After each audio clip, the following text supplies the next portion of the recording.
নাম আফসার সোহেল। ওখান থেকে ওর নেতৃত্বে 3টা ছেলে বেশি অস্ত্র নিয়ে এসে আমাকে হামলা করে, আমাকে ধরে মারধর করে। আমার অনেক মারধর, রড দিয়ে, আপনার লাঠি দিয়ে, যেভাবে মারার দরকার সেভাবে মারছে আমাকে। রড দিয়ে, লাঠি দিয়ে, ঘুষি দিয়ে। আমার মুখের অবস্থা দেখতেছেন কি অবস্থা, আমার জামার কি অবস্থা দেখতেছেন। এই ঘটনার ব্যাপারে আমার কোনো সম্পৃক্ততা নাই। আমি 7 নং মাধ্যমিক ইউনিয়ন উত্তর আলিপুর 5 নং ওয়ার্ডের সাবেক যুবদলের সভাপতি। আমি আজকে এই ঈদ উপলক্ষে যে আকবর স্যারের বাসায় গিয়েছিলাম, ওনার সাথে মিলিত হওয়ার জন্য, ওনাকে শুভেচ্ছা জানানোর জন্য। ওখান থেকে আমি একটা ভিডিও লাইভ দিয়েছিলাম।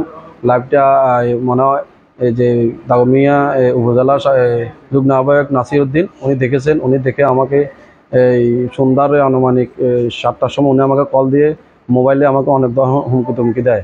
উনি বলছে যে এই যে তুই পলাশ ভাইয়ের পিছনে ফোন ঘুরোস কেন, শাকেরের পিছনে, আকবরের পিছনে ঘুরোস কেন, তোদেরকে আমি চাইলামু সবাই তোদেরকে আজকে তোরা এই পলাশের রাজনীতি করস, তোরা গ্রুপিং করস, তোরা এখন করস এই শাকের চাঁদাবাজ, সন্ত্রাসী, অনেকগুলো আমাকে অনেকভাবে প্রতিবন্ধকভাবে গালিগালাজ করছে। আমি গালিগালাজ পরে বলা আমাকে বলতেছে, ওরা বলতেছে তুই কোথায় আসছ, তুই আমাকে বল, আমি এখানে আসতেছি। আগে আমি বাজারে নেই, আমি চলে যাচ্ছি। আমি যাওয়ার সময় আমি ব্যাগের বাজারের উত্তর পাশে আমার যে এলাকার রাস্তা যেটা, ওটাই আমি ওখানে ছিলাম। ওখান থেকে ওর নেতৃত্বে 3টা ছেলে বেশি অস্ত্র নিয়ে এসে আমাকে হামলা করে। আমি ওদেরকে বলছি, ভাই কি তোরা আমাকে মারতেছিস কেন, আমি কি অপরাধ করছি? তোরা নাসিরের বলে, আমি নাসিরে যদি তোদের ফাড়া নাসির সাথে কথা বলবো, তোরা আমাকে মারছিস, তোরা আমার টাচ আমি নাসির কাছে যাবো না, নাসির কেন? তারা আমাকে মারা শুরু করছে। আমাকে ব্যাগের বাজারের স্কুল গেট থেকে একদম বাজার দক্ষিণ পাশে অগ্রস্থানে নিয়ে চেয়েছিল আমাকে। ওখানে নিয়ে আমাকে মেরে ফেলবে, তারা একটা পরিকল্পনা করে। এটা সম্পূর্ণ ছিল তো নাসিরের পরিকল্পনা, আগের থেকে সাজানো, যে আমরা আকবর সাহেবের রাজনীতি কেন করি, আকবর সাহেব পলাশ ভাই নেত্রী রাজনীতি কেন করি। ওরা এটার বিরুদ্ধে যায়, আমাদেরকে আকবর সাহেবের যত কর্মী আছে সবাইকে ওরা মেরে ফেলবে, সবাইকে এক এক করে মারবে। তাদের কোনো নেতা নাই, তাদের কোনো অভিভাবক নেই, সবাইকে মারবে। এখন আমি ওখানে যাওয়ার পরে তারা আমার কাকা ছিল একজন, আমি ওনাকে বাঁচানোর চেষ্টা করেছি, ওনাকে ধাক্কা দিয়ে ফেলে দিয়েছে। 2জন কাকা ছিল, ওনাকে ধাক্কা দিয়ে ফেলে দিয়েছে নাসিরের লোকে। এই বিষয়টা হচ্ছে মূল কারণ। আমি হের সাথে তুলি না কেন? হে চাঁদাবাজি করে, হে সন্ত্রাসীগিরি করে, আওয়ামী লীগ জায়গা দিয়ে আওয়ামী লীগ থেকে টাকা নিয়ে আওয়ামী লীগ শেল্টার দেয়, টেন্ডারবাজি করে, মাটির ব্যবসা করে এলাকাতে। আবার এলাকাতে আরও কয়েকবার ঘটনাগত হামলা করছে। আমার মিশু ভাই মামা, ওনার উপর হামলা করছে আরও বেশ কয়েকদিন আগে। আবার হুমকি তুমকি দিচ্ছে এলাকাতে যাইয়া, আমাদের এলাকাতে অনেকজনকে হুমকি তুমকি দিচ্ছে। আমরা হের গ্রুপে আসি না কেন? আমরা কেন আকবর সাহেবের গ্রুপে আছি? আমরা কেন পলাশের গ্রুপে আছি, পলাশ ভাইয়ের গ্রুপে আছি? আমরা কেন শাকেরের সাথে চলি? ওর কথা যে ও সন্ত্রাসীকে, ও আমাদেরকে এই যে মাটি কাটার এখানে টেন্ডারের জন্য এগুলো আমাদেরকে অনেক চাপ দিছে। এগুলো করার জন্য আমরা এটা সহযোগিতা করে মাটি ব্যবসা করি, খাক হে সন্ত্রাসীগিরি খাক হে সম্পূর্ণ চেষ্টা কাজটা ইয়াবাখোর গাঞ্জাখোর সবাই নিয়ে বাজারে চলাফেরা করে, সবাই কাউকে শান্তি দিচ্ছে না দাগনভূঞা থানার ভিতরে।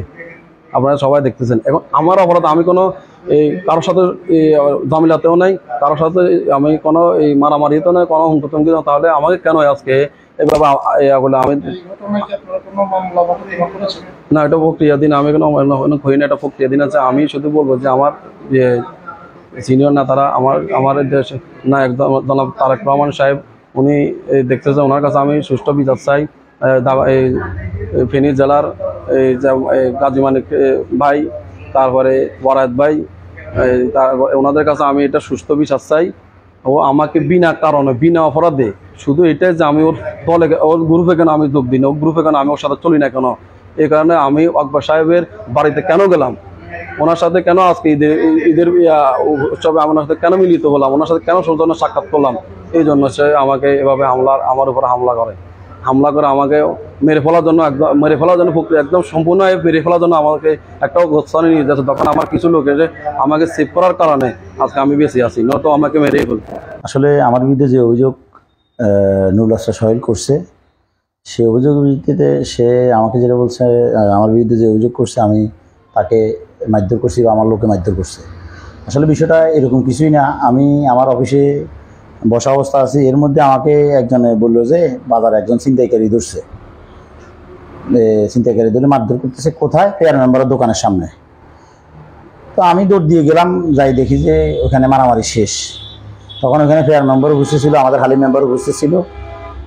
আমার বক্তব্য হলো, ও তো ফেয়ার মেম্বারের সাথে রাজনীতি করে বা ফেয়ার মেম্বারদের সাথে রাজনীতি করে, আকবর সাহেবের রাজনীতি করে। আমরা এখন আমিও যেহেতু আকবর সাহেবের সাথে রাজনীতি করি, এখানে আমাদের দ্বিমতের তো কিছু নেই। এখন ফেয়ার মেম্বার তখন যে ছেলেগুলো মারছে বা যারা মারছে তাদেরকে কেন বাধা দিল না, সেটা ফেয়ার মেম্বারের বিষয় বা ফেয়ার মেম্বার জানে, আমি জানি না, বা সোহেলের বিষয়।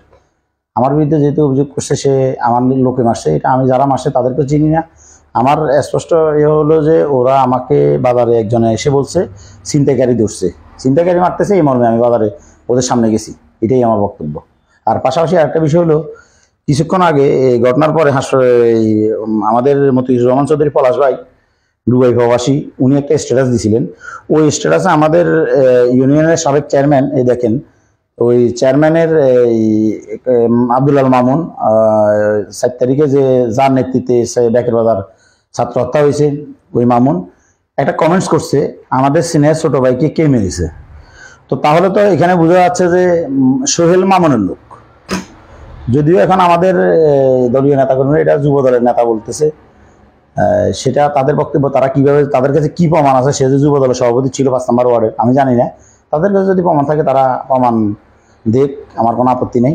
তবে যেহেতু মামুন, এখানে একটা মামুন এবং পলাশ ভাই, তারা মামাতো বুয়াতো ভাই। মামুনের কমেন্টসের পরে পলাশ ভাই কিন্তু কাউন্টার ওই কমেন্টসের কোনো উত্তর দেয় নাই। তো সেক্ষেত্রে তো বোঝা যাচ্ছে মামুনের কথাটাই সত্য। এই হলো আমার বক্তব্য।